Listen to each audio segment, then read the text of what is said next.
First of all, thanks. Oh, okay. I just heard this buzz about it recording. Okay. Sorry, just So 1 second, Bill. Just so everyone knows, we are going to record the session. Hopefully, there's no issues with that. Okay, thanks. Sorry, Bill. yeah, thanks, Sudan. Thanks to everybody for joining us. This is the second SoPE meeting for Phoenix, now Arizona SoPE. And we appreciate everybody joining us. And I'll just introduce the three co-leaders, I guess, is myself, Bill Sobers. I'm with UBS Financial Services, Sudan Desai. He can introduce himself. And then our speaker, of course, is John Schufeld. And I will talk a little bit more about him, but Sudan, maybe you want to mention yourself and your background. Yeah, sure. Thanks, Bill. So Sudhan Desai, pediatric interventional radiologist over at Phoenix Children's, just new to the Phoenix area. Previously was part of the SoPE group in Houston, and then for a little bit in Boston as well. So it's nice to see everybody. Thanks for joining us, and we hope as we move forward, you'll continue to find this, worthwhile for your time and education. Great, thanks, Sudan. So our speaker tonight is going to be John Schufeld. I know some of you know him. I learned something new about him today. He was a SWAT doc, and we had a little conversation about that. So John has been a physician entrepreneur for 30 years. He's a physician, a pilot, an author. He's started and launched multiple businesses. And I was asked to keep it brief and better just to move over to John and let him talk about his last 3 decades as a physician entrepreneur. But with that, I'll turn it over to John and go from there. Thanks, Bill. Thanks, Sudan. Hey, guys, I'll start sharing my screen if we are ready. Here we go.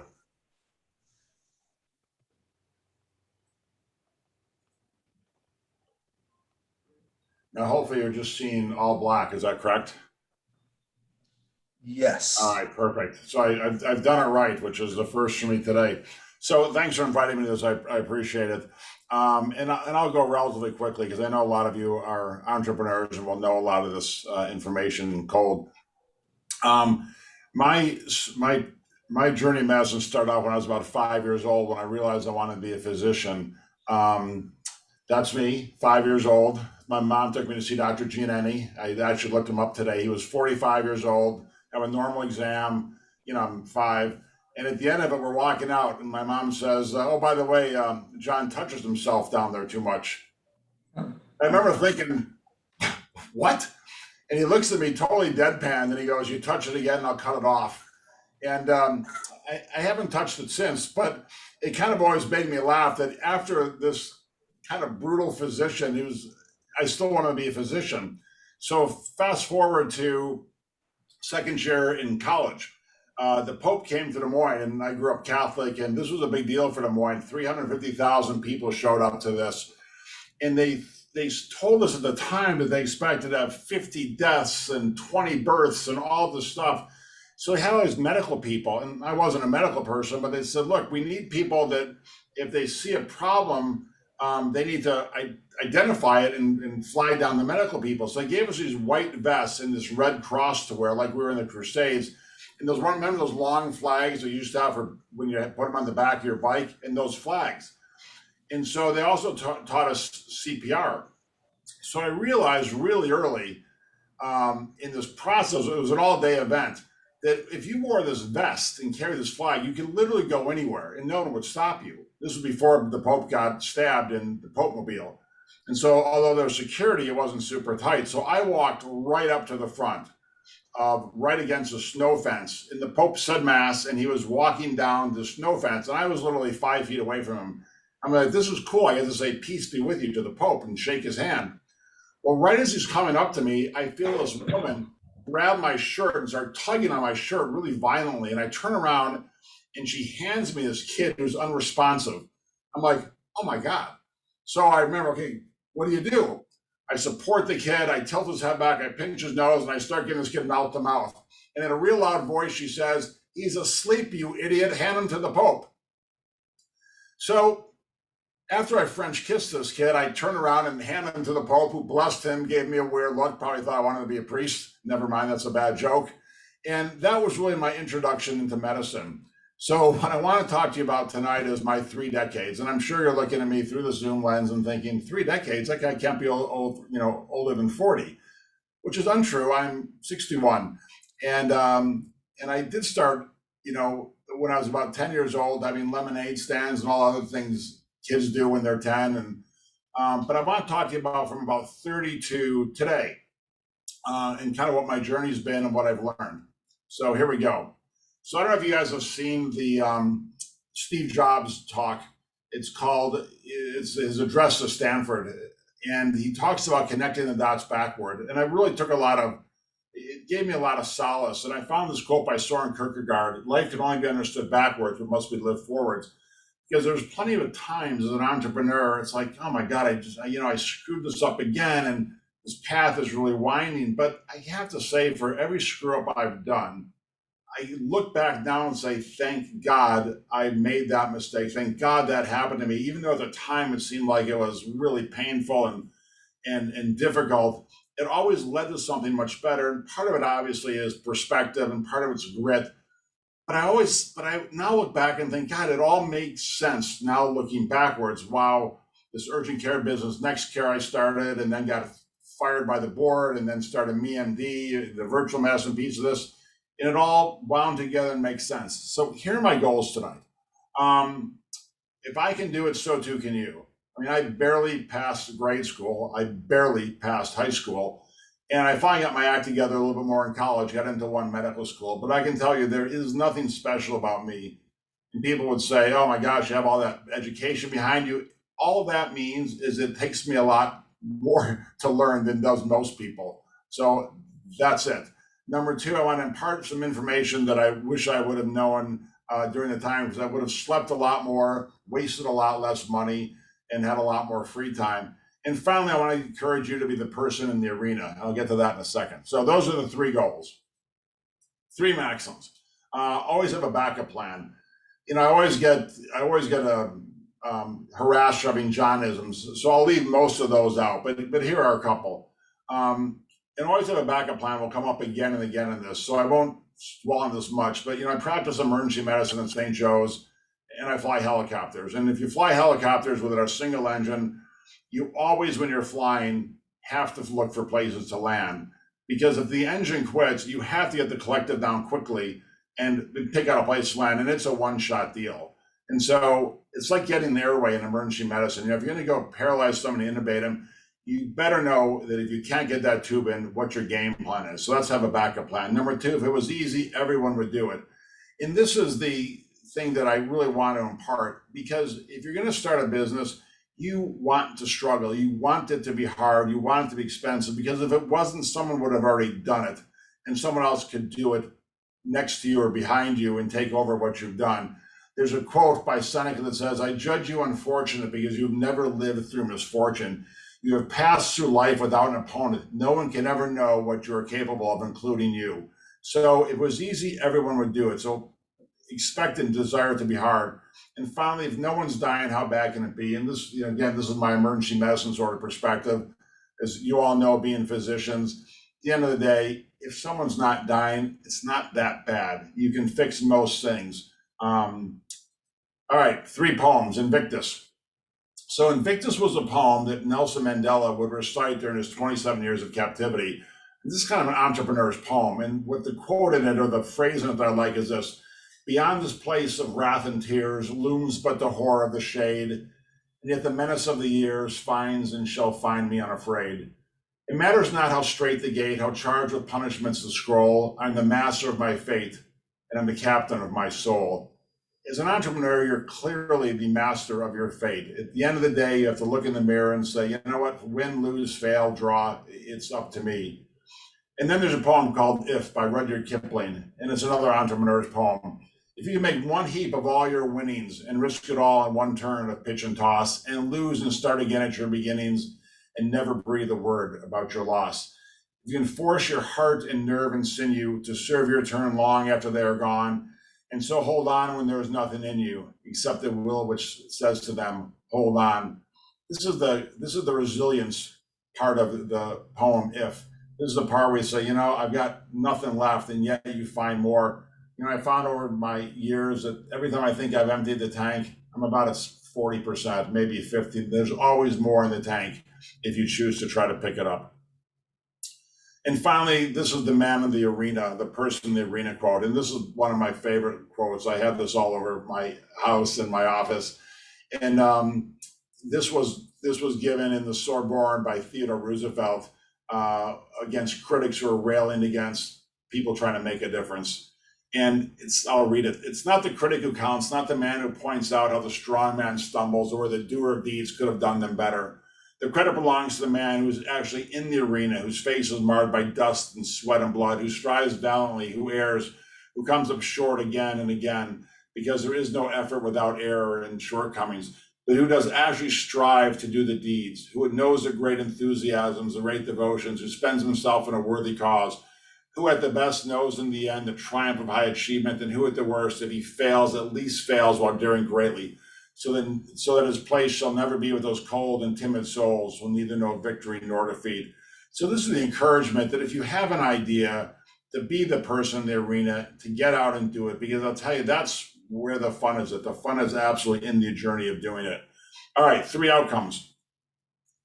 So as Bill mentioned, I've had a lot of businesses, and I put some of them here. I've had a few more that I won't share, of some really dumb ideas that didn't go anywhere. Some were a little early, some were just dumb. But I've sold a few, I folded a few, and I've grown a few. And I won't read them all, but that's kind of a list of them. All right, one caveat. So I've given this lecture once or twice, and people said to me, well, you have all this experience and you have all this education. Of course, it was easy for you, which is total bullshit. But one thing about me is I do like to be hyper organized. And one day I'd come back from a business trip, and I realized the next day I was working a shift at St. Joe's and was on jury duty. Like, holy crap. So I figured out how to get online quickly so you can type in line and get out of jury duty. And so it's like 5 minutes to 5, and 5 was the cutoff. So I'm super fast typing through this whole thing, and I'm about to hit send, and I realize there's a question on there that says, are you in healthcare? Are you in law enforcement? And I was like, well, okay, I guess I am. I've been the SWAT doctor for Phoenix PD, and before that DPS for a number of years. So I go back through and I take no out, and I put yes, and I hit submit. It's like 1 minute to 5, and I made it. And then all of a sudden I get this email.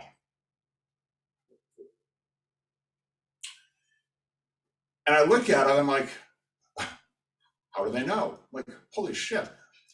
So there's a number that you call, and I call this number, and I talking to this woman, I go, hey, I just, I did this, and I blah, blah, and I said, I got this thing back that says I'm incompetent or insane. And she goes, she's talking like a 4th grader. She's like, no, it's okay. You have nothing to worry about. It'll be just fine. And I'm like, huh. I said, but I'm not incompetent or insane. I just had to submit. No, don't worry about a thing. I've never, ever again been asked to be on jury duty. This was probably 10 years ago. So if you have the false impression that I'm some sage from the stage, hopefully this will, like it does the state of Arizona, you'll have one of these two, you'll think of me in one of these 2 ways. All right, here we go. 10 positives. I won't read them to you, but here's the kind of all the things that entrepreneurism has done for me. And I'll tell you the most important one, and the one that's been the most fun, is I've mentored some phenomenal future game changers. Many of these are totally game changers today, but I've had a great time paying it forward, because I've been introduced to some people who, A, I realized that I would never get into medical school again, and 2, thank God, because I could never compete. There's some really impressive people coming through the pipeline right now, as well as some very impressive entrepreneurs that you'll learn of soon. So 10 positives. All right, 10 things I've learned, and here's what we're gonna go through. First off, ideas are easy. How many times have you had somebody say, oh my God, I got this great idea for a business and blah, blah, blah, and then nothing happens? So ideas are the easy part. Everybody has ideas. And so couple concepts I've learned. There's a Peter Thiel 0 to 1. 0 to 1 means when you have something new, never been done before, and you take it and you implement it and you move the ball forward. And I've had a couple of these. Some of them, maybe NextCare was one. When I started NextCare in the very early 90s, there weren't really any urgent cares around. MeMD may have been one. When I started, I didn't know of any other virtual medicine businesses. I had a business called Healthy Bid, which was a reverse auction for medical procedures. I folded it. Might have been 0 to 1. And then there's 1 to N. 1 to N means you have a solution that someone else may have started before you. You weren't first to the table, but you're going to maybe hopefully improve upon that. And what the rule I've learned over the years is what you do better be about 10x better than what's already out there. So it'll take about 10x for people to switch. Number 2 is find solutions for problems that are urgent, expensive, and frequent. You want these problems to be experienced by a lot of people. Hopefully they're expensive because the barrier to entry is high and you can charge a lot, and they're frequent, they're repetitive. And finally, find solutions that solve problems, not the opposite. I've been pitched some great ideas. I think, God, that is really cool, but I don't know the problem that it hopes to solve. So I've had some of those ideas and I've had some of those pitched to me. So you want to find a problem that's expensive, urgent, and frequent, and come up with a very interesting, unique solution. And it may be 0 to 1, it may be 1 to N, and either of them work. Number 2, startups are hard. Now, I frequently have to remind myself of this. And obviously, I've never had a child. I've delivered a lot of kids, including my own 2. But I think startups are like having a baby because, I probably delivered, 300 kids in 30 years. And, a lot of them are like, I will never do this again. They're shouting at their significant other, don't come near me ever again. And then 8 months later, you see me like, I'm thinking about having another baby. You're like, what? Like 8 months ago, you were ready to kill the person who helped you have a baby as well as the person delivering the baby. Like, why'd you want another baby? No, it wasn't so bad. That's kind of like startups, at least with me. Like, God, there's times when I've had like these countless nights of talking to the ceiling fan. And I'm like, God, this is just a bitch. Jesus, this is hard. And then, a few months later, like, that's kind of cool. Let's do it again. So this goes back to this. If it was easy, everyone would do it. You want it to be a challenge. And I always would try to expect success, but plan for failure. And this is always have the backup plan. So for me, I was born to practice medicine. It's what I love to do. And for me, being an entrepreneur made the practice of medicine so much better because it was an outlet for my creative ideas. But I always had to go back and take care of people in the emergency department, which I loved. And I loved it for a couple of reasons. One, there's oftentimes you can make a small difference in someone's life. I bought a homeless guy a pair of shoes, and I remember the look on his face because his feet were burned were like just immense gratitude. All I did was buy him a pair of shoes. And I'd walk out of the emergency department pretty much every day and think, my worst day is about 100 times better than most of my patients' best day ever. And so what the hell do I have to ever complain about them? And shame on me if I ever do. Pivot or persevere. The quicker you move, the quicker you come up with your minimum viable product, the quicker you can decide, am I onto something here, or do I need to pivot a little bit? Do I need to change tactics a little bit or change directions, or do I persevere and work through this? I often forget this one too. Eat healthy, exercise, and sleep. I was probably sleep deprived for 20 years. I read a book a couple of years ago called Why We Sleep, which was, for me, it was a total eye-opening, no pun intended. But, I would used to fall asleep at stop signs, stoplights. I fell asleep flying a helicopter, and I fell asleep flying a plane where I had to buzz the town to read the name of the town off the water tower. It was a long time ago. And finally, prep your family and friends, because I think no matter what you've told them, they're not going to expect it to be as hard as it is and how much of your life it's going to consume. So prep your family and friends. Also, plan for the exit at the beginning. I made this mistake a few times. So picking the right business form, working with an attorney, incorporating the right state, spend a lot of time on the operating agreement, because the operating agreement is basically the Bible. Now you can change it, but it will govern most of what you do in the business and how you do it. Be very diligent about the cap table and option grants. Option grants, you can give them, but you can't take them away. So if you're going to give options out, be careful on the price, and also be careful on the amount that you're giving out. and finally build the data room as you go. We just sold the business to Walmart, and it's this little MeMD business. We were in all 50 states. We were really early in the game, but we weren't all that big. We sold to Walmart, who was, of course, very big, and so you can imagine the due diligence. And so fortunately, we spent a lot of time putting the data room together. I did not build it when I started it, which I should have done. So I have to learn that one a few times, but build the data room as you go. Organize your documents, get everything, your minutes to your board meetings, get everything in there, because at some point you're gonna wanna sell it, and having that data room intact will be very good. Prepare for the worst. Now, since I fly, we always talk about hangar flying, and hangar flying means that you talk through all the potential things that could go wrong before they go wrong. So I'll give you a quick story. I own some property on an airport up in Heber that, knock on wood, will be sold next week, but that's another story. And so I was up there on Friday night. It was on May 4th, about 2012, and this friend of mine flew this plane up there. And here's the plane, a 1945 Cessna 190. And in its day, it was the Cadillac of airplanes. I mean, it was a high-end airplane. So we're sitting drinking a glass of wine. It's Glenn, the CFO of MeMD, myself, and this friend of ours, Rick. We're all of us are pilots. And Rick says, this is a great plane. And he goes, but the problem, in people survive the crash, generally, the plane is just built for hell.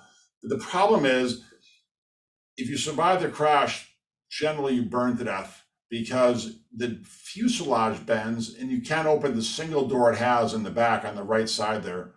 And we're like, oh, that's good to know. And we were talking about flying and a little bit more about this plane. So next morning we get up. Now it's Cinco de Mayo. It's 7 a.m. There's no one up. And we load up the back of the plane and bring a bunch of stuff back. And Glenn and I are going back and forth. And Glenn, you sit in the front seat. I've been in the front seat before. No, John, you do it, back and forth. So Glenn jumps in back. I end up jumping in front. Rick takes off. And soon thereafter, this is the plane. So he lost control on takeoff. We get about 10 feet in the air. He flies into that hangar, which is what the plane's next to. And the inside of the plane's totally a mess. And Glenn, or Rick, ultimately has a compression fracture in his back. So he's screaming, his back hurts. Fuel is dripping down the fuselage, dripping out into the engine. Glenn has already jumped out of the plane, and I would harass him because he was running down the taxiway. I'd like, oh, leave no man behind, huh, buddy? So I pull Rick out. The next day, my fingerprints were on his upper arm. So I pull him out and I set him down on the grass. Now here's where I did something really stupid. I went back to the plane. And I'm trying to get my computer out of there, and I have an iPad in there, and the grass is on fire. And I call 911. And I see this guy come around the side of the hangar, that hangar, and he's like, oh my God. I said, well, I've called 911, just got a fire extinguisher because the grass is on fire. The plane was just smoldering at this point. He goes, okay. So stupidly, I go back to the plane again. I climb in the plane, and I'm getting all my stuff, throwing stuff out of the plane. And I see him come around the corner again, and he falls flat on his face, like the hand of God threw him on the ground. I'm like, oh shit, this guy's had a heart attack. So I jump out of the plane, I run over to my bend down, and the whole plane explodes, blows the wings off, blows the fuselage off. And this was the picture of just probably 30 seconds after that happened. It's like, holy shit. So the fire department finally comes, they put the plane out, and Glenn, Bill, and I are walking down the taxiway back to my house, because now we had to drive back to Phoenix. And I go, holy shit. And Bill's Rick's about an inch shorter than he was. And I go, holy shit, that plane blew up from the inside. Like, the fuel tanks are up top. What happened? And Rick goes, well, I probably should have told you I had a full oxygen tank inside the plane, which obviously got hot enough that it exploded. And it was like a bomb. I mean, I could feel a blast wave even on my knees 15 feet away. I said, and what was that popping sound? Because I was inside the plane. It kept in this pop, pop, pop. And again, Rick goes, well, God, I probably should have told you. I thought if I ever crashed, wouldn't it be good to have a loaded shotgun in there and some shotgun shells in case I had to defend myself? So, Jesus, Rick, wouldn't it have been funny if we survived the plane crash and the plane shoots us in the ass as we're running away from it? So that's my hangar flying story, and it actually did save our lives. So when you prepare for the worst, nothing comes as a surprise. The company I own now, Tribal and Run, NextCare, MeMD, we always had these exercises, and they were called, how would I beat NextCare? How would I beat MeMD? And we'd always plan for failures. And one of my goals is always to try to be the calmest person in the room, whether I'm flying or I'm in the emergency department. There's a line in the poem "If" that I didn't read. If you can keep your head about you when all around are losing theirs and blaming you, that's kind of always been my goal. So if nothing comes as a surprise, nothing really panics you, and if you really plan for failure, you can prevent it. So these, I always call them red team exercises, because that's what the military does. They basically say, okay, like my son who's in the Air Force now says, okay, now the red team was North Korea a couple of years ago, before it was Russia. So they'd have these exercises and they'd say, what's Russia going to do to us? And so I would say, okay, what is our competitor going to do? Let's plan ahead for this. And it really does protect your downside. There's a famous quote by Andy Grove, only the paranoid survive. And I'm a little bit of I have probably a little paranoia, but I'm, a diehard optimist. But I would spend a lot of time preparing for this worst case event just to be careful. All right. And I've made my mistakes on this one a few times. I'm one of those people that I like everybody, and if I don't like you, you're probably a serial killer. And I've hired a few serial killers over the years, so I've gotten a little better at this. But I used to tend to hold on to people too long until I read Jack Welch's book. So Jack Welch, former CEO of GE, probably more show than go. If I just read a book recently called Lights Out, basically how GE has failed, and Jeff Immelt came in and was just handed this total mess after Jack Welch. But one thing Jack Welch said in this book, which I thought was kind of harsh until I really thought through it and listened to his logic. He said, look, if you retain poor performers and keep kicking the can down the road, at some point they're going to be too old to rehire. And you will not have done them any service. And in fact, you think you're being kind, but you're really being unkind. And I really took to that. So I realized that if you give, and try to be always respectful and always kind, but I've gotten pretty good at this conversation. And here's how it goes. Here's where you are. Here's where you need to be. I will be your biggest supporter and cheerleader, helping you get there, but you have to get there. In fact, you have to get there by this time frame. And if you don't, that's okay, but you won't be able to stay with the organization. And we will have a very respectful parting of the ways. I will happily help you find other work, but you can't work here, because I cannot drag the rest of the team down by allowing someone to stay in the team who's not performing to what I believe are their capabilities. So I found this graph a while ago, and the bottom is the horizontal's values, the vertical's performance. And I really like this because it spells it out. So if you hire somebody and they're in the low values, low performance, non-performing people you don't share values with, you've made a bad hire. They slipped through your hiring process. Like I said, I've hired a few of these people over the years. NextCare was 1,000 employees at its biggest by the time I left. And I tried to, for years and years, I tried to be involved in pretty much everybody we hired. And I've hired some people in the lower left-hand corner, but those are easy. Once you identify them, their values suck, they don't perform, out the door. And then there's the people who they don't perform all that well, but man, they are people you want to have around. They are optimistic and they want to try everything, and they're working real hard. They're just not performing. And those, I try to just coach the hell out of them. I assign people to them, to mentor them, to guide them, to boost them, and hopefully they go up to the top right corner. The performing people who are just crushing it on values, crushing on performance, you bonus them, promote them, love them to death, because those are the people you want to retain forever. But here are the tough ones. Low values, high performance. And most of you physicians out there know we have some of our colleagues who are these people. I used to run a business I didn't put up there called PASS, Professional Assessment, Service and Solutions.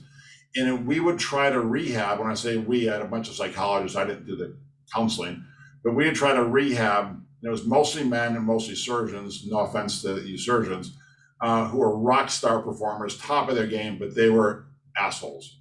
They would have, people would basically quit because of them. They'd have a lot of malpractice suits, they'd have a lot of complaints, but their surgery was flawless. But they would run off everybody. These are the tough ones, because although they were high performers, a lot of money coming in the hospital finally made a decision, like, we cannot have them around and sustain our culture. And so they sent them to us to try to rehabilitate them. And what we learned is most of them are pretty tough to rehabilitate. A lot of them are narcissists, which I learned you really cannot rehabilitate. So I give these people a chance and said, look, The performance is here. You don't fit our values. You don't fit our culture. And as I'll tell you in a minute, culture is everything. I want to keep you on the team, but you've got to do X, Y, Z, and you have to do it consistently. And if you don't, again, it's okay, but we can't have you on the team despite how well you perform. And that's a conversation I've had, and really it goes relatively well. No one leaves feeling disrespected. No one leaves feeling surprised. So you probably heard the old saying, culture eats strategy for breakfast. I believe you can train motivated people to do anything, but they've got to fit your culture, and culture is very big to me. I run these businesses like they're a family. People tend to stay with me and I with them for years and years and years, which I really love, and I'll do everything I can to take care of them. I always tell people my job is to support you and care for you so you can care for our patients. But they've got to fit our culture. I don't think you can fix values. As someone, they can fake it for a little while, but they tend to always drift back into their old ways, particularly if they're adults. And the old saying, one bad apple, I've seen this happen. It's happened to me. It's nearly destroyed companies that were pretty large. So be incredibly careful who you hire. By the time I would hire them, I would not do competency-based interviews. I would do value-based interviews. And, like I said, I've been surprised a few times, but the one bad apple thing is true. I've been burned by this. Everybody's money is green. And so if you're looking for investors in your business, if you're looking for board members, dig deep. There'll always be other money out there, but find people who fit your culture and values, who you can work with, who you can have respectful disagreements with, who it's not their way or the highway, because they really can negatively impact a deal if they do something, gets them involved with the law, or any civil or criminal complaints that can reflect badly on your organization. They can be a tremendous resource drain if they're constantly haranguing you for information. And like what happened to Steve Jobs, what happened to me, if they gain board control, you could be out. And it's actually happened recently as well with me and I had a disgruntled shareholder who I've known forever. And it was a struggle at the end with selling to Walmart, and it almost killed the deal. So one thing I really try to do is look for diversity, and I mean diversity in everything, because the old Henry Ford statement: if two people are thinking the same thing, you don't need one of them. And I see this a lot with ED docs, for example. That these two ED docs have this great idea, and I'm like, okay, which is cool. But I said, you guys bring the exact same thing to the table, so you're gonna have to go out and find somebody who can do X, Y, Z, which is totally cool. But in the perfect world, if you're starting a business, find somebody that's a different skill set than you do. If you're great at finance, find somebody who's great at marketing. If you're great at people skills, find somebody who's great at supply chain. If you can't code, find somebody who can code and have them be your partner. And again, you find somebody you can be honest, direct, and kind with, who can disagree behind the door, but when you walk out the door, you're literally and truly arm in arm. Be very cautious with communication. In NextCare, this is what got us sideways with the Department of Justice. I would send out an email 3 times a week to our 1,000 employees. That'd always be, hey, great job, good team, blah, blah, blah. We had about 60 clinics. And we were doing H1n1 testing, which at the time you probably recall was kind of the COVID of that era. And we had this H1n1 test, which was at the time a big deal. Only us in Cleveland Clinic had it. And so we were testing anybody came in with symptomatic. We were testing about, 1 to 2% of the patients who walked in the door. We thought we should be testing about 20%. So I would say, hey guys, the bottom of our metric is 5%. If 20% of people should be tested, we're testing 5. Okay, not as much as we should be, but I want you to get to at least 5. And if you get to 5, you'll get pizza on a Friday or something. When this got all investigated, the DOJ came back to me and said, look, you're encouraging, unnecessary testing, like pizzas, like no one's getting paid to do the testing. I said, if you have 100 50-year-olds come in with crushing chest pain, you better have 100 EKGs on them. And if I told people you get a pizza if you do an EKG, no one would think twice about it. How is this different? Well, in their mind it was.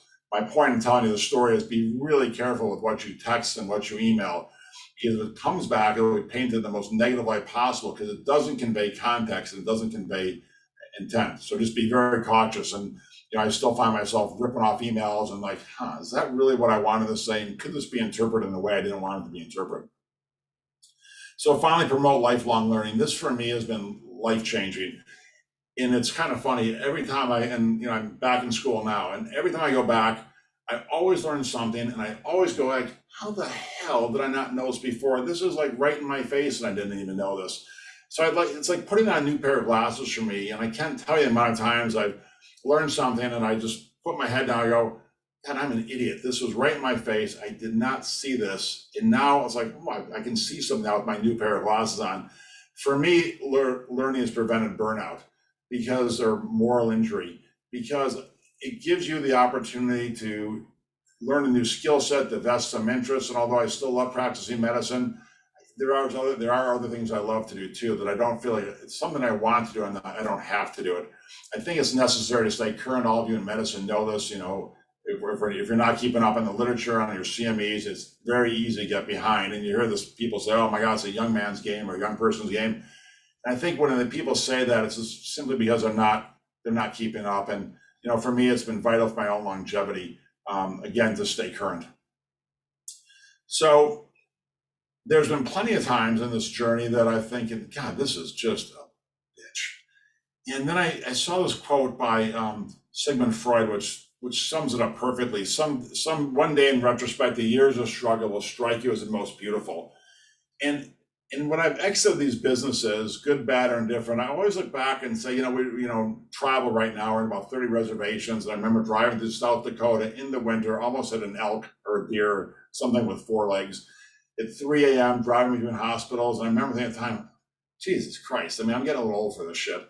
And then I remember thinking instantly, like, this is where the fun's at. And I literally thought of just really, God, remember how fun that was? We were driving in the middle of the snowstorm and 3 a.m. from one IHS hospital to another. And so I try to keep this one in mind. So this next one's going to be impactful to the physicians out there. So when I was a resident, I remember I think I was a second or early third year resident. I was taking care of this guy. He was probably in his mid 60s, and he was going to die, and he knew he was going to die. He was DNR, and I can't remember what he had, but he was on his way out, but he was conscious and lucid. And I remember looking at him, and he had this look on his face. And I called it the if only look, because in my head, I could literally hear him talking and saying to himself, God, if only I had whatever it was he was saying, fill in the blank. And I thought to myself, I will be damned if I'm going to be sitting on my deathbed with the if only look on my face. And then I saw this quote by Hunter Thompson, which I love. Life's journey is not to arrive safely at the grave in a well-preserved body, but to rather skid in sideways, totally worn out, shouting, holy shit, what a ride. That's what I want to feel like when I'm on my deathbed, not saying, I wish I would have done something. There's this quote by Mark Twain that's poignant for this one. 20 years from now, you'll be more disappointed by the things that you didn't do than by the ones you did do. So throw off the bow line, sail away from the safe harbor, catch the trade winds in your sails, explore, dream, and discover. And, to put a little different spin on this, Winston Churchill said, entrepreneurship is going from failure to failure with no loss of enthusiasm. And I really think that's true. So I want to leave you with this. It's a hard road. It's not easy, but I'll tell you, it is an amazing journey. You feel like you're the person in the arena because you'll spend yourselves in a worthy cause, whether it succeeds or fails. It'll be the ride of your life. And I know everybody in this group, you absolutely have the ability to change the world. And I think now more than ever, this is the time to do it. So thanks. That's it. Thanks, John. Appreciate that. That was wonderful. I thought what I'd do now, maybe we could leave it open for questions. And if anybody has any questions, just I don't know if there's a way to raise your hand or not, or if you just want to. You can. I think you can do in the reactions if anybody wants to. There's a place you can do in the reactions at the bottom tab. Yeah, is there one? I can start us off. Okay. I can start us off, Bill, if you don't mind. Yeah, for sure. Honestly, this is probably the first time that as a medical student, I've sat on a presentation and I felt that the content of the presentation resonated so much with what I wanted to know. It's very hard to kind of have exposure to that information and see it in that light, especially the connecting backwards aspect. So I have many questions. So before I ask you the most important one, I just want to ask that I'm going to make sure to reach out to you Please. because I have a lot of questions that are to do with more of the day-to-day and how you felt and at what time. So I don't want to bore anybody with those questions right now. So I just want to ask you about a very important thing. I'm facing a conflict basically where I was part of a startup that got a lot of funding, and because of my, medical school, what's it called, curriculum, I had to redefine my relationship with that startup, and that kind of left an emotional impact on me. In that, I started asking myself, like, should I take a leave of absence? Should I focus on my startup? And then eventually, because I really do enjoy medicine, I was like, might as well finish that because it'll be very hard to finish it later. And I feel like in my spare time, in the 1-2 hours I may have a day, I'm always trying to start new projects. I'm always like, okay, what can I do? What can I plan? Maybe I'll take, maybe I'll do a JV deal. Maybe, I'll start investing my line of credit. So I have that like energy. And my question to you is that what is something that I could be doing alongside medicine where I could be channeling that business energy that I have in a way that would help me for my future, but not go down the road of keep opening startups and folding them, because that's also affecting me and making me feel learned helplessness, or making me think that I can't do this, when in fact the only reason they're not working is because, like you said, you have to take care of it like it's your baby. You got to spend a lot of time on it, And so that's the thing, is like, what can I be doing right now in my free time to really help me in my role as a physician entrepreneur in the future? So what I would do is I would read a lot. I mean, I can send you, I have a list of books I keep, and there's a lot of them, most of them are applicable. But I would spend a lot of time reading, because, the best thing about reading or listening on Audible is you'll learn from the mistakes of others. And, most of what I've read has been very helpful to me. And it goes either way. So I would spend a lot of time reading. And really, a lot of time just keeping your eyes open and thinking, what's just over the horizon? There's that old quote about standing on the shoulders of giants, only because it allows you to see farther than anybody else has. Just put on your binoculars and see what's coming down the pike in healthcare. I mean, for my frame of reference is blockchain and AI, and personal genomics and personalized medicine and genomics are going to be the big impactful things that are coming down the pike. And maybe if I piggyback on John's answer, I think that, that's absolutely correct. And there's a couple different ways that you can navigate this. So, if your medical school is affiliated with university and there's a business school there, there's perhaps opportunity to either engage at the business school or, take classes. If you have a host of ideas that you've already started, though, you may want to sort of pick one that you feel can be best embraced with the amount of time that you have, and sort of focus on the one. It doesn't mean that you can't have a whiteboard filled with a million other ideas, but John can perhaps chime in on this point as well. The greatest success is not when you have 18 ideas running in parallel. It's usually when you have one idea that you're dedicating a lot of time and energy to, because that's the one that is going to get your undivided attention. And it is somewhat analogous to the baby story that was given, which is you just got to pick your baby and run with that. So I would say that, at least in my experience, I've now met a number of medical students and residents that have sort of dipped their toes in both ponds and been reasonably successful. But the one quote that, when I long ago kind of started this journey, was given to me was, the companies want you for your expertise in medicine, and they want you for your expertise in medicine. So don't lose sight of what other people value at the same time. So that, just a couple of other thoughts as well. No, that's really that's definitely super important, because at the end of the day, that's the thing that I'll be given to the table as a medical student, as a healthcare practitioner. It's my knowledge in the healthcare industry. I'll leave Dr. James some time to ask his question. But thank you so much. Pleasure. for your field. Hey, John, this is Pankaj here. Hi. Very good. Hi. Nice to meet you virtually. Hey, I'm going through this, kind of in a scaling mode on our startup. So my question is, we are really having a hard time hiring. We kind of like hired 3 people in last year and we had to let them go. So is there any specific recipe or, when do you interview them? Or I believe in skill set, and culture and all that, and attitude, right? I like attitude and is more for me than even for the skill set. So it is just a hit and trial. You just keep doing it and then you'll find eventually a good person, or what are your thoughts about it?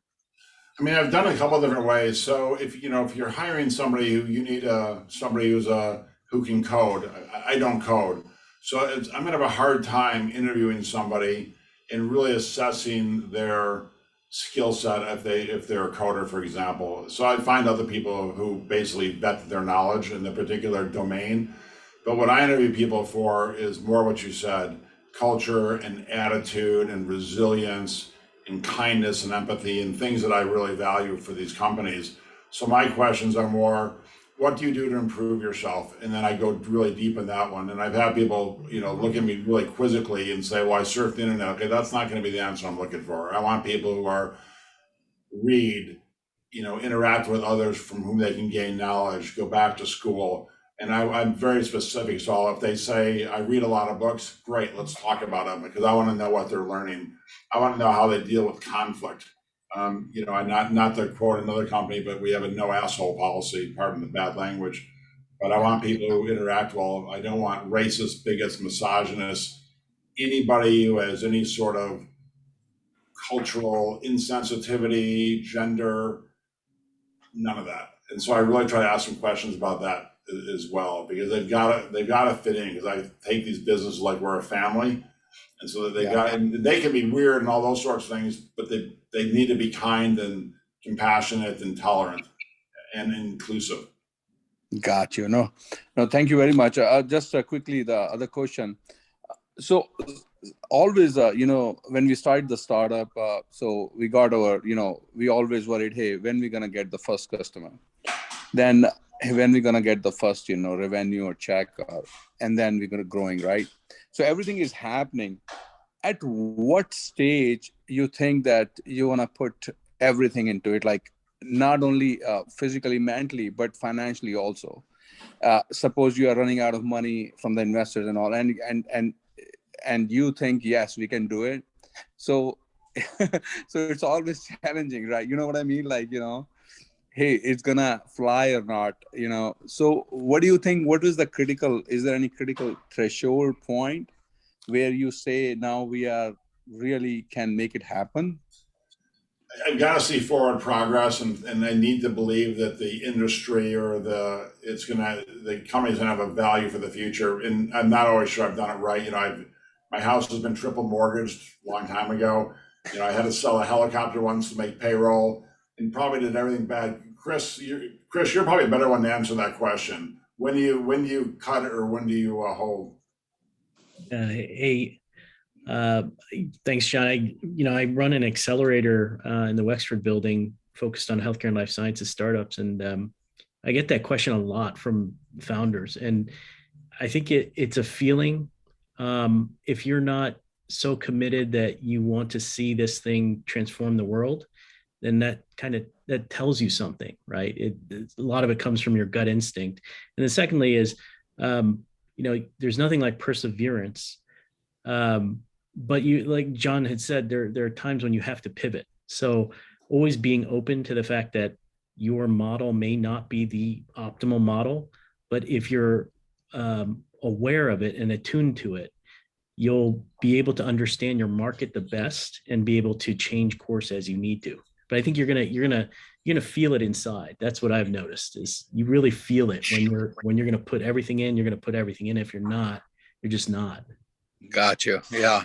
Thank you very much. Also, I also think, ladies and gentlemen, that being a part of many startups over the course of my career, we can all believe it's the greatest idea since sliced bread. But at the end of the day, we've got to get that outside commitment from the consumer that this is a viable entity and, this is something that is necessary in the industry. Because, one of my mentors always said, like, we can create what we think is great, but if nobody else loves it, then there's really nowhere to go. So I think it's really important to gain some perspective from outside. Yeah, I think you have to see traction early. You have to see month over month growth, whether it's customers or likes or whatever it is you're measuring. It's got to be trending positively. And I've had a few of these things that I think are the coolest ideas in the world, and they should work, and everybody should love them. And I'm totally alone. So, and then you think, am I throwing good money after bad? And the answer is probably yes. Yeah, and I mean, just to give just a brief example, I've only been a part of MedPlace for a couple of months, and it's been a struggle, right? Because there's really no conferences. It's really difficult to get individuals on the phone through email and everything else. And, we finally got a chance to go to a conference last week in San Antonio, and, the ability to interact with 500 attendees and talk with 80 potential prospects and really get feedback from them of, yes, this is absolutely something that we need, like just re-energized me during my 3 days there, like you wouldn't believe. So, again, I think it's really important to just talk with your base. With your cohort. Madhu? Absolutely. Hello there, John. Thank you very much. And Pleasure. thank you for all the information. Yeah, and I just want to share this. Pankaj, good meeting you on this discussion. As an example, right? I took that leap of faith and jumped into the startup. As Pankaj knows, I did leave my previous practice. But anyway, I think it becomes a decision that you make at what point in time you have to kind of invest your time, your financial commitments and everything. So anyway, I just encourage to keep going on, right? And John, I talked to you personally as well. Thank you for all the encouragement. And Pleasure. Chris is on the panel too. So my question is basically for John and Chris. I was recently at the Unmet Arizona, the venture event. Great event, actually. Good exposure. The question is Arizona ecosystem is able to support entrepreneurs locally? Unlike other ecosystems, right? An example, either like a Midwest. I was talking to one of the Chicago investors. There's a little bit of a disconnect. Is that Arizona based versus if you're in other part of the country? Have you noticed this kind of disparity especially for physician entrepreneurs, where there is not much of exposure, not much of that kind of a connection? Even ideas and execution can become challenging because of the lack of the good support. So anyway, I just want to hear your thoughts. Thank you. Chris and I talked about it this morning, so I'll let him answer. But I think the short answer is yes. I think it's better than it was. I haven't had to raise money in a while, and when I did have to raise money, I could not really raise it in Arizona. I mean, we were all over the place raising money. Chris, what are your thoughts? You're more in that ecosystem than I am. Yeah, no, I mean, I see Keith and Claudia and Joan here, and there are folks in the ecosystem that care about seeing healthcare and life sciences grow in Arizona. And there are great programs from the Arizona Commerce Authority and others that are trying to encourage that growth. But we are a young market, there's no doubt. Sophistication on the investor side is needed, right? We need more successes, which then draws more money, which then draws more entrepreneurs. And as a young market, I think our job is to continue to speak as loudly as we can about great things like NOD-MD, happening here, and show other physicians that, yeah, you can do this too. Our job is to, let them know that there is this support system, but we are young. We need to continue to accelerate our success stories as they grow. One thing, this is sort of an analogous situation to what happened in the Houston area, and probably still continues to happen. So there may be some parallels that you can learn from there. But, in Houston, there was a lot of enthusiasm sort of similar to this in terms of people wanting to start up healthcare-based ventures and things like that, but there wasn't a lot of funding. Most of the venture capitalists ran out of the Austin office. They ran their offices out of Austin. And there were a few that were based in Houston, but they tended to be a little bit more selective. And so people that were trying to look for sort of homegrown money went to the places that wanted to invest in homegrown talent. And that typically tended to be either state level funding or things like local angel groups. And some of the groups, like one in particular in Houston, began to get very sophisticated. So even angel investing almost became like trying to get money in a B or C round, which may or may not be feasible for most people that are going in at that point. But there usually are smaller but sort of less known pockets of money to chase locally. But it does behoove you, I would also say, to explore outside of your local environment, because usually when there's not money, it also indicates that the money doesn't think that there's a lot of local talent. And so it may allow you to pull in some external talent that you may not otherwise have exposure to. It may or may not work in your situation, but never an insurmountable hurdle for sure. So, just a few other things. Thank you.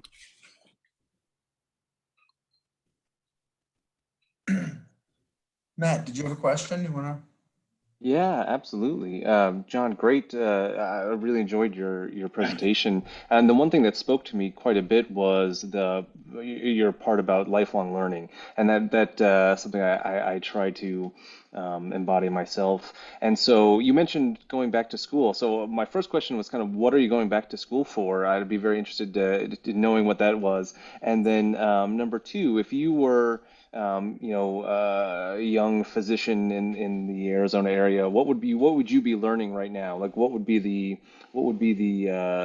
key next thing to learn for you?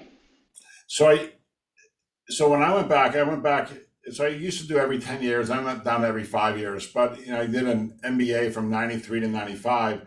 I think the question you have to ask yourself is, what is your goal? So I was always pretty pragmatic. And at the time I was starting Next Care, my only business class I always laugh was typing. And so I went back and got an MBA at ASU. And then I thought, about 10 years later, 8 years later, I thought, there'll be a time when I don't want to spend weekends, nights, and holidays in the emergency department. What do you like to do? Well, I understand physicians.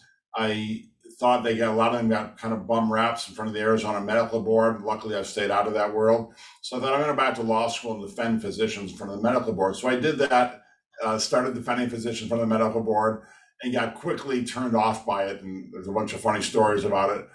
So then, and I'd like to consult, and I'd like process improvement. So I went back and got a Six Sigma black belt, ASU College of Engineering, which was probably a mistake because it was engineering. But I always try to be like, okay, I want to learn this because I want to do this. So here's what I'm going to do. I knew AI was coming down the pike. I went back to MIT and got a certificate in AI. Now I'm doing an innovation thing at Harvard. Again, just because I like the interaction and I like what I can learn. But I think, Matt, if you want to go into hospital administration, for example, an MBA is really super helpful because it sets you in a different group because they know you're committed. They know you can read the financials. If you want to just learn business, I don't think you need a degree. There's plenty of books out there that can teach you everything you need to know about how to run a business. I don't think you need a degree to do it. Thanks. Thanks, John and Matt. Timothy, you had a question? Yeah. First, I wanted to say thank you for the presentation. Another med student here. Kareem kind of beat me to some wonderful questions. I had a few for you, and also a great presentation. It's been a nice change of pace from all the pathology that we've been running through in school. But my first question is kind of along the same lines, like, what advice would you have for me as a medical student, other than kind of reading books, to kind of prepare myself to maybe enter the world of business and entrepreneurship alongside being a physician? And then my second question is just, do you think it would be advantageous to try and pursue an MBA concurrently while I'm in medical school, or if it's something that is better left off until I'm kind of an attending and in practice? So those are both great questions. So what I would tell you, and the first question is stay in medical school and finish that, do a residency, finish that. I met a guy at Mayo a few years ago who had an interesting business idea. I wasn't super in love with it. The guy was brilliant, and he dropped out of medical school to pursue this idea. And I tried to encourage him to stay in, but he wouldn't do it. So I would say stay in medical school, because medicine, one, I would do it again 100 times out of 100 times. It's a phenomenal life, profession, and calling. So stay in. What you can do now, though, is start looking for things that you see that may require some fixing in the future. And there's tons of them in medicine. You can almost see them every day if you keep your eyes open. And the perspective you and Kareem have coming in, if you're not jaded like all of us old guys and old women are, you have this fresh set of eyes, and you can say, God, why are they doing it that way? That's kind of a weird way to do it. There's a better way out there. Just continue to think creatively and don't take anything for granted, because there'll be a lot of things that I hear from medical students and residents, and they ask me a question, I'm like, I don't have an answer for you. It's the way we've always done it is the answer, and that's not the right answer. And so the second question was an MBA. The easy answer is do it in medical school. It's only a year, blah, blah, blah, blah. The downside with that is that you don't have a lot of perspective going into it. I think you're better off waiting a few years, getting out, going through a residency, fellowship, starting a business, and then going back, because now you'll have a whole different perspective. I think doing it now, you're going to learn the stuff. And I will tell you, compared to medical school, MBA law school is pretty easy. Now, the lawyers in the world don't want to hear that, but as far as the amount of work, much, much less. And it's really interesting stuff. So I love going back and getting it. They didn't have that when I was going through, because I probably would have done it. If you're doing it to get the letters after your name because you want to do hospital administration sort of stuff or group leadership, get in medical school. But if you really want to make it applicable to the problems that you're trying to solve in the future, I'd probably wait. That sounds good. Thank you. I appreciate it. If I could add something about that, just some things to think about is, I think your network is a very big thing to think about as well. Like who you connected with, and doing this in a sincere way where you're sincerely connecting with people you want to be connected with and stay engaged with them. I mean, there's so much value to that, especially if you're looking to do something, whether it's in medicine or outside of medicine. And then one other thing is make sure you live within your means. It's much easier to do some of the things that John's been talking about doing when you're living within your means, living as if you're a resident when you're attending, things like that. So just want to add a couple ideas there. Thank you. Bill's the money guy, so it's really worth listening to him. John, I would ask a question if you have a second. A lot of people in medicine, so ER is a little bit of a carve out in the sense that you can somewhat define your hours and your shifts and stuff like that. So there's always an opportunity cost for others that are sort of 5-day-a-week clinic-based or procedural-based or whatever it is. What advice do you give to those people in terms of navigating those opportunity costs, right? I mean, there's some of it is financial, some of it is time, some of it, there are others. So how do you sort of convey that or relay what that cost can be and how to manage it? That's a phenomenal question, and Sudan's right. So being an EM physician, I have it kind of easy. When I was in law school, my shifts were 3 p.m. to 3 a.m. because law school got out around 2 o'clock most days. And so it was really easy to do business in school when you're doing shift work. I did a lot of work on the weekends, so I went to school during the weekdays. If you're in a full-time practice that requires 5 days a week, that's much, much more difficult. And the way I would approach it is, and the way I've kind of approached it anyway, is what I've always tried to do is I always start businesses when I can't stand, when I can't sleep, because I gotta solve this problem. That's always my clue that I might be onto something, or it's gonna drive me crazy until I try to fix it. So if I have that, and I'm gonna start this business, and I try to get it up and running, and then I find people who carry the ball. So I see Morgan's dialed into this, so she's carrying the ball. She's president of our business Tribal now. So I find these super competent people who have share a vision, share the culture, and can carry the ball forward. So I've always been good at getting businesses started. I'm not a great day-to-day operator. I get bored easy. You probably couldn't tell that. So I always find people who can grind it out, who have vision, who have resilience, but who can carry the message forward. So to answer your question, if you had a great business idea, but we're in a practice where you had to be there 5 or 6 days a week, I'd get it as far as you can, get the minimum viable product, build a customer base as far as you can, and start hiring people who can do it, and you become a board member, become the CEO, but give a lot of day-to-day operational control to others who you trust and believe in and support.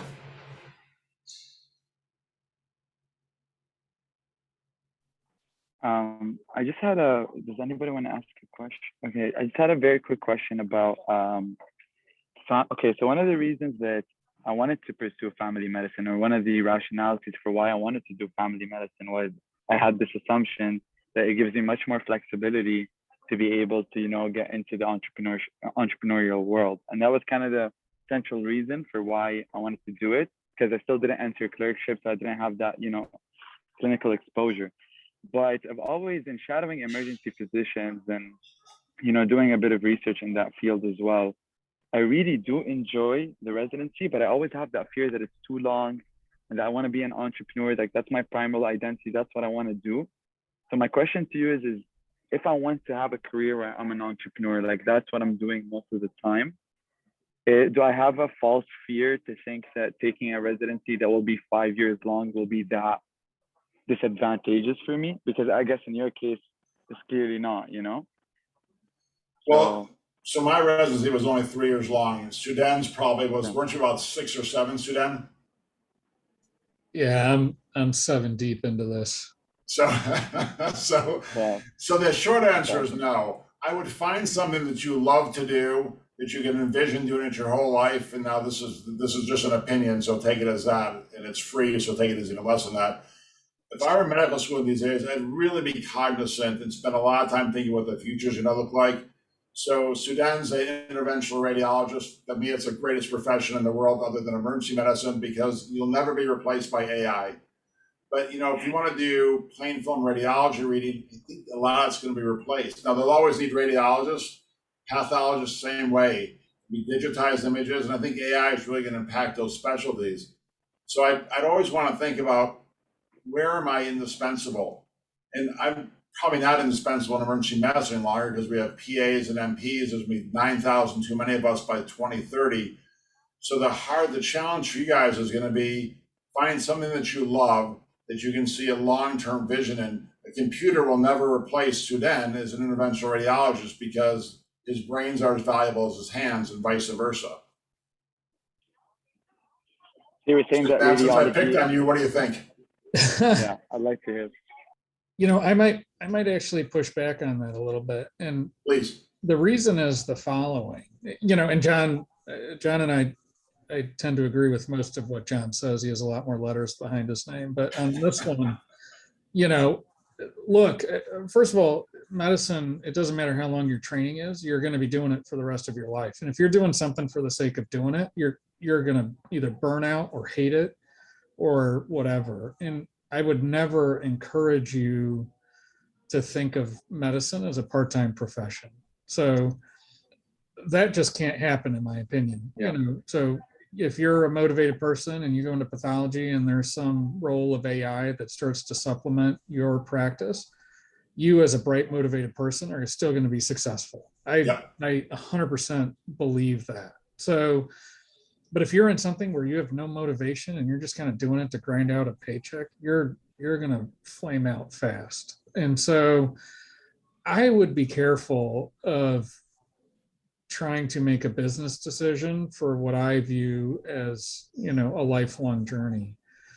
And the other part of it is when you talk to most people, and as you hear in John's voice, as he talks about, his journey, they follow their passions, right? And so it wasn't, some of the stuff, I'm sure if you ask John, he's never going to tell you that, well, I sat down and I calculated an odds ratio of, how much my ER company could, make on an exit. He found something that he was interested in and saw that there was a pain point associated with it, and he tore it up. And so that's what's going to hold you, in my opinion, in the best stead. I think a lot of these newer technologies that are coming out,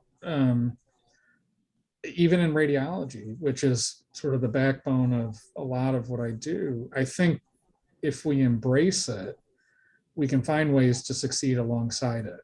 So that would be my opinion or my advice to anybody that's aspiring now. But this, my friends in business, I always sort of laugh, and then part of me inside cries, but they change careers every 5 years, right?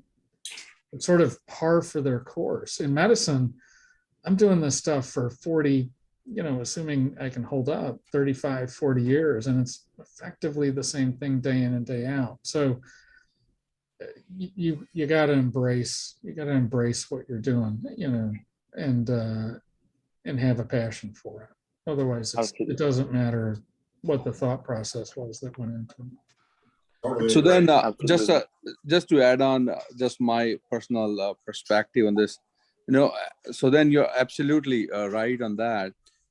But don't you think also doing the same thing every day? You know what I mean? Like, I love, of course, my pediatric cardiology. I love seeing kids and all. But the same thing every day you do, you know what I mean? Like, so it also make you a little bit burnout. So that's why, like, not all the physicians are, of course, entrepreneurs and business people, right? But suppose I'm doing so many businesses in between my practice and cardiology, like sidewise.